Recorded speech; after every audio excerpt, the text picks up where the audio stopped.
You already know more than you think. The problem is, you don't yet know how to read the signs. Every single person leaves behind clues, tiny cracks in their behavior, hints in their words, patterns in their actions. Most of us miss them. But Nietzsche's 18 Truths give us the lens to notice those clues and understand what they really mean. This isn't just another list of tips or surface-level advice. What you're about to hear is a complete breakdown, split into three parts, each one building on the last.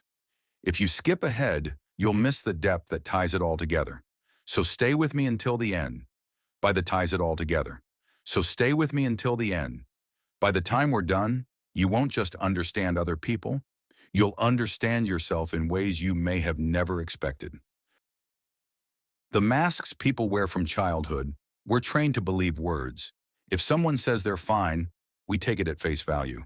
If they act kind, we assume it's genuine. But Nietzsche warned us, words are not the truth. Human beings are complex.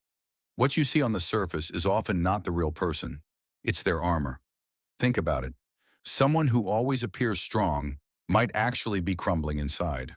Someone who seems endlessly kind may simply be terrified of rejection. These aren't deliberate lies. They're survival strategies.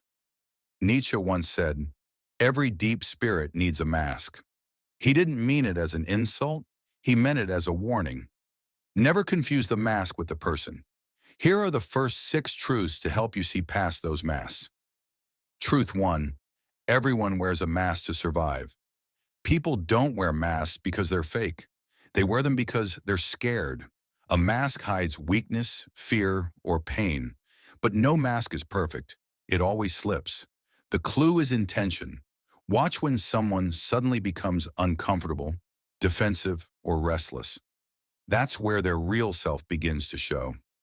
Think about a colleague who jokes too much when a serious topic comes up, or a friend who suddenly goes silent when you mention family. Those reactions are not accidents. They're the tiny slips of the mask. Truth 2. What people hate in others is what they hide in themselves.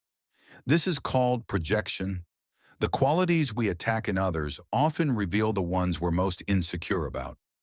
A person who mocks arrogance might secretly fear that they're not good enough. Someone obsessed with honesty may be hiding their own lie. Nietzsche believed that our hatred of others is often self-hatred in disguise. So the next time someone strongly condemns a trait in others, ask yourself, what are they running from inside themselves? Truth 3. Silence speaks louder than words. Words can deceive, but silence rarely lies. When someone pauses, dodges a question, or gives short, rehearsed answers, it reveals fear. Silence shows what a person is trying not to face. Think of the awkward pause when someone is asked about their past, or the way a politician avoids a direct question. The silence itself is the confession. Truth 4. Excessive virtue often hides vanity. The louder someone shouts about their goodness, the more likely it's pride in disguise. True kindness doesn't need applause. A genuinely generous person doesn't need to post about every donation or act of charity. Nietzsche warned us to be cautious of moral exhibitionism. When goodness is broadcast loudly, it may be more about ego than about compassion.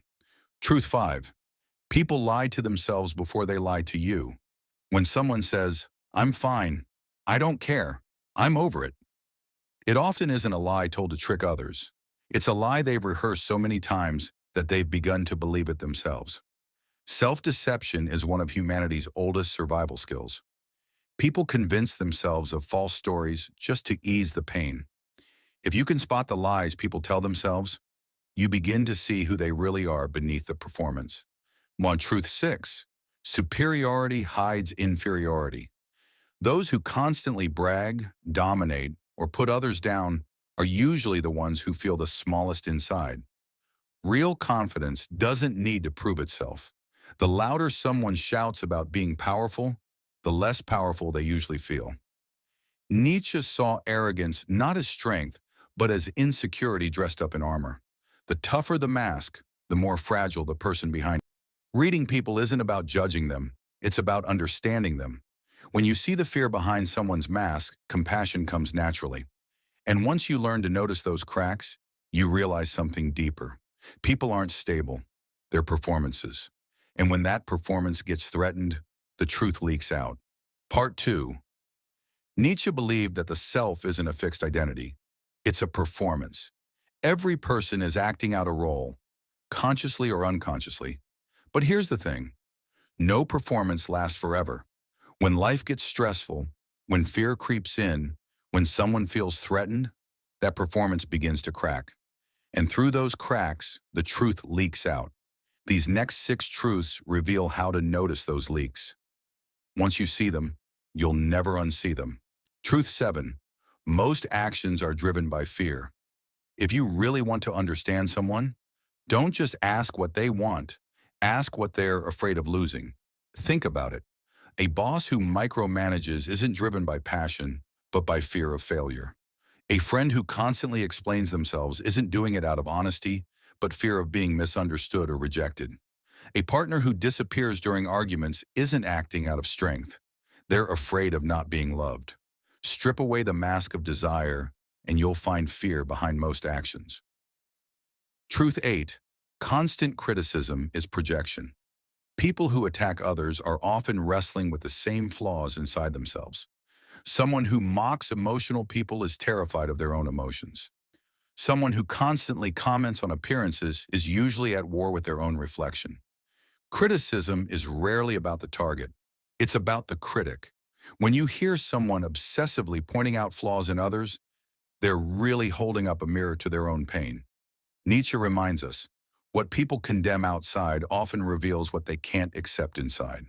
Truth 9. False confidence hides guilt. Some people seem unstoppable, loud, bold, fearless, but often that confidence is a costume designed to bury guilt or regret. Think of the person who overcompensates with bravado after betraying someone, or the leader who appears certain, but deep down knows they've made unforgivable mistakes. Real peace doesn't need to perform. False confidence always does. The louder the performance, the heavier the hidden guilt. Truth 10. Exaggeration reveals insecurity. When someone says, "I never care what people think," or "I'm always happy," pay attention. Extreme statements are usually the ego shouting over doubt. Nobody never cares. Nobody is always happy. Those absolutes are red flags. They're the sound of insecurity trying to convince itself. Nietzsche taught us to look past the words and see the trembling behind them. Truth 11. Control is a mask for inner chaos. Have you ever met someone who tries to control every tiny detail? The friend who plans every second of a trip. The manager who micromanages every task. The partner who needs to know where you are at all times. On the surface, it looks like confidence, but underneath, it's fear. Fear of the inner chaos they can't control.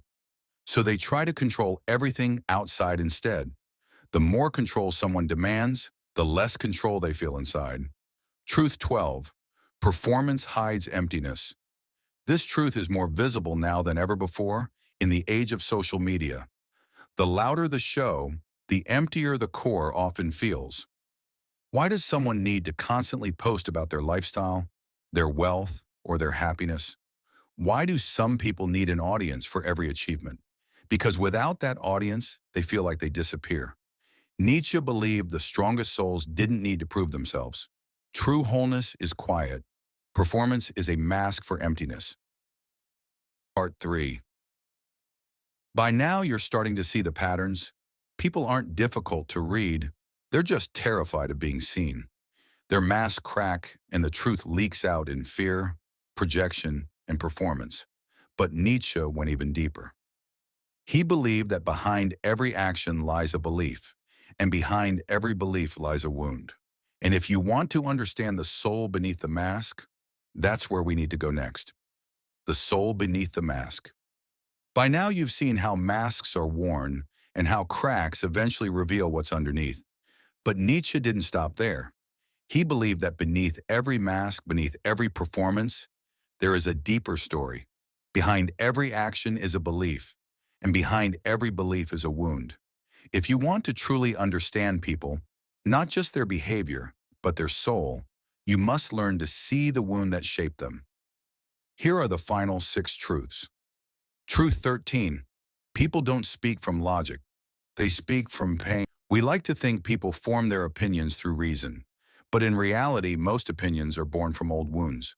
When someone says, love is fake, that's not reason. It's protection from heartbreak. When someone says, you can't trust anyone, it usually means they were once betrayed.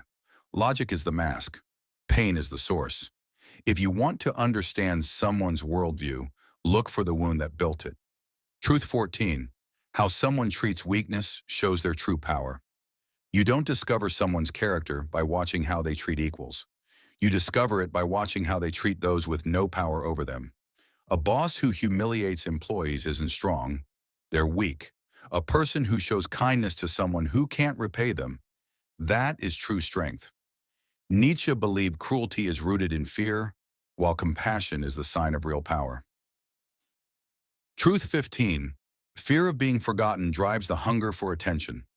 The child who felt invisible often grows into the adult who constantly demands to be seen. Whether it's posting every detail of their life online or chasing status in their career, the hunger for attention often comes from a deeper fear, the fear of disappearing. Attention-seeking isn't vanity, it's usually a scar. Truth 16. People attack who they envy. Jealousy rarely admits itself openly. Instead, it hides behind hatred. The people we criticize most intensely are often the ones we secretly admire. Think of the coworker who dismisses someone's success as luck, or the friend who mocks someone for being ambitious, while secretly wishing they had the same drive. Hatred is often admiration turned sour. When someone tears others down, they're really confessing who they wish they could be. Truth 17. People repeat their childhood. Nietzsche understood something modern psychology confirms. Behavior is biography. The child who grew up ignored becomes the adult who doesn't listen. The child who had to earn love becomes the adult who performs for it. The patterns we see in adulthood are echoes of childhood survival. If you want to understand someone's present, look at their past. Truth 18. Patterns are confessions, ghosting, overworking, flirting without connecting. These aren't random choices, they're confessions. Every pattern is a story about old wounds. Someone who runs from relationships may be confessing, I was abandoned once, and I can't bear it again. Someone who works endlessly might be confessing, if I stop, I'll feel worthless. People don't always tell their stories in words. They tell them in patterns. Learn to read the pattern, and you'll hear the truth without anyone ever speaking. And now we return to where we started. Every truth here wasn't just about others. It was about you, your masks, your fears, your childhood scripts. Nietzsche didn't want us to use these truths to judge people. He wanted us to awaken, to realize that everything we admire in others is something we long to become, and everything we condemn in others is something we carry too. The more clearly you see others, the more clearly you see yourself. So if one of these truths hit you the hardest, don't ignore it. Reflect on it. Share it. Honesty is rare in a world full of mass, and the moment you begin to see through them, connection becomes possible. Because reading people isn't about control. It's about compassion. It's about understanding. And it's about finally truly seeing.